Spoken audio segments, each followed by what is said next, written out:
সম্মানিত শিক্ষার্থীবৃন্দ, সকলকে আন্তরিক শুভেচ্ছা জানিয়ে শুরু করছি। আজ আমরা সমাধান করব নবম দশম শ্রেণীর সাধারণ গণিত বইয়ের অনুশীলনী 9.1 এর 14 নং প্রশ্নে। 14 নং এ আমাদের প্রমাণ করতে বলছে। কি প্রমাণ করতে বলছে? 1 by cosec A minus 1 minus 1 by cosec A plus 1 equal 2 tan square A. আমাদের সমানের বাম পাশে যেটা আছে এটাকে অঙ্ক করে 2 tan স্কোয়ার এ আনসার বানাইতে বলা হয়েছে। তাহলে আমাদের সমানের বাম পাশেরটা আছে বাম পক্ষ বা লেফট হ্যান্ড সাইড, এটা আমরা আরেকবার লিখবো লেফট হ্যান্ড সাইড দিয়ে। লেফট হ্যান্ড সাইড সমান 1 বাই কোসেক এ মাইনাস 1 তারপরে minus 1 by cosec A plus 1, এটা আমরা লিখলাম। এটা লেখার পরে এখন আমরা কি করব? এটা একটা ভগ্নাংশ সংখ্যা, এটা একটা ভগ্নাংশ সংখ্যা, মাঝখানে মাইনাস। আমরা কি জানি ভগ্নাংশ সংখ্যার যোগ অথবা বিয়োগ আমরা যাই করি আমাদের হরের লসাগু নিতে হবে। তাহলে আমরা হর দুইটার কি নিব? লসাগু নিব। হর দুইটা যদি লসাগু নেই তাহলে আমাদের কি হবে? দুইটার মাঝে কোনো মিল নাই। আমরা কি জানি দুইটা সংখ্যার মাঝে কোনো মিল না থাকলে লসাগু কি হবে? দুইটা সংখ্যার গুণফল। তাহলে দুইটা সংখ্যা আমরা ব্র্যাকেট দেয়া একসাথে রেখে দিব। কোসেক এ মাইনাস 1 ব্র্যাকেট দিলাম, তারপরে আবার কোসেক এ প্লাস 1 আমরা কি দিলাম? দুইটা সংখ্যা গুণ হিসাবে, মানে ব্র্যাকেট মানে গুণ হিসাবে রেখে দিলাম। এখন প্রথম ভগ্নাংশের হর দ্বারা যদি আমরা লসাগুকে ভাগ করি তাহলে কোসেক এ মাইনাস 1 বাদ থাকতেছে কোসেক এ প্লাস 1। এটার সাথে আমরা যদি 1 গুণ দেই তাহলে কোসেক এ প্লাস 1 এইটা যা আছে তাই হবে। কোসেক এ প্লাস 1 এই মাইনাসটা আমরা এখানে দিলাম। এখন দ্বিতীয় ভগ্নাংশের হর যেটা আছে কোসেক এ প্লাস 1, এইটা দ্বারা যদি আমরা এই লসাগুকে ভাগ করি তাহলে কোসেক এ প্লাস 1 এটা বাদ থাকতেছে cosec A minus 1। Cosec A minus 1 এর সাথে উপরের 1 গুণন দিলে কোসেক এ মাইনাস 1ই হবে। তবে এখানে মাইনাস থাকার কারণে এই চিহ্নটা পরিবর্তন হয়ে যাবে, মাইনাসে মাইনাসে প্লাস হয়ে যাবে।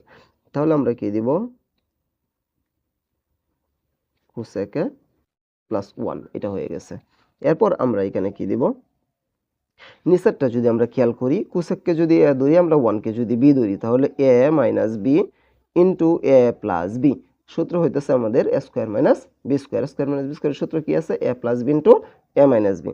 এ plus B into A minus B যে কথা, A minus B into A plus B same কথা। তাহলে আমরা কি দিতে পারি? Cosec square minus 1 square.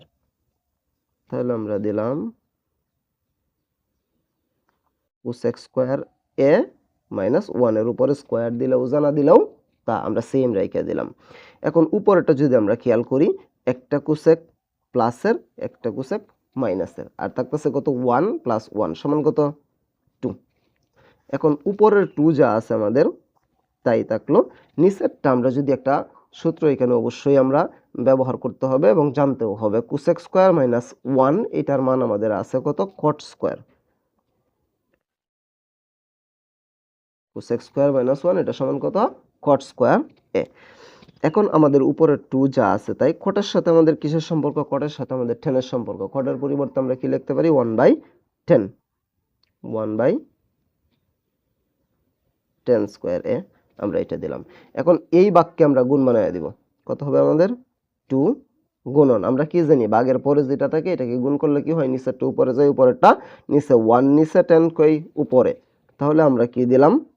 শুধুমাত্র 10 স্কোয়ার। এ কারণ নিচে 1 আমাদের লেখার দরকার নাই বা নিচের 1 এর কোনো দাম নাই। 2 এর সাথে 10 গুণন দিলে 2 10 স্কোয়ার এ। আমাদের রাইট হ্যান্ড সাইডে কিন্তু এটাই বানাইতে বলছিল। রাইট হ্যান্ড সাইডে আমাদের 2 10 স্কোয়ার এ বানাইতে বলছিল, আমরা 2 10 স্কোয়ার এইখানে কি করলাম?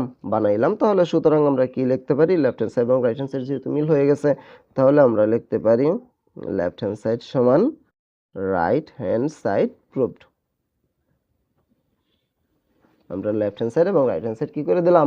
প্রমাণিত করে দিলাম। আরেকবার একটু বলতেছি আমরা কিভাবে সমাধান করলাম। আমাদের লেফট হ্যান্ড সাইড যা ছিল আমরা তাই সেম জিনিসটাই লিখলাম।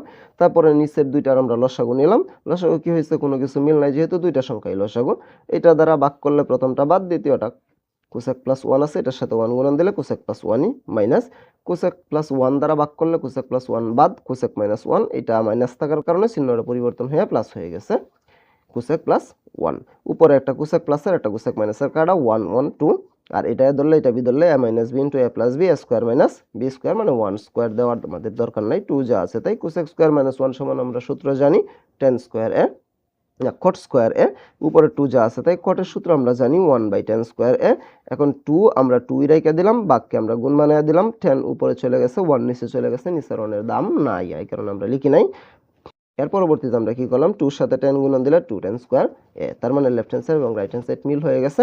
লেফট হ্যান্ড সাইড সমান রাইট হ্যান্ড সাইড কি হয়ে গেছে, প্রমাণিত হয়ে গেছে। একদম সহজ একটা অঙ্ক, আমি আশা করি আমি বোঝাতে পেরেছি। তারপরেও যদি কারো কোনো সমস্যা থাকে আমাকে কমেন্টে জানাতে পারো, আমি সমাধান করার চেষ্টা করব ইনশাআল্লাহ। পরবর্তী কোনো ভিডিও নিয়ে তোমাদের মাঝে অবশ্যই আসবো। সে পর্যন্ত সকলে ভালো থাকবা।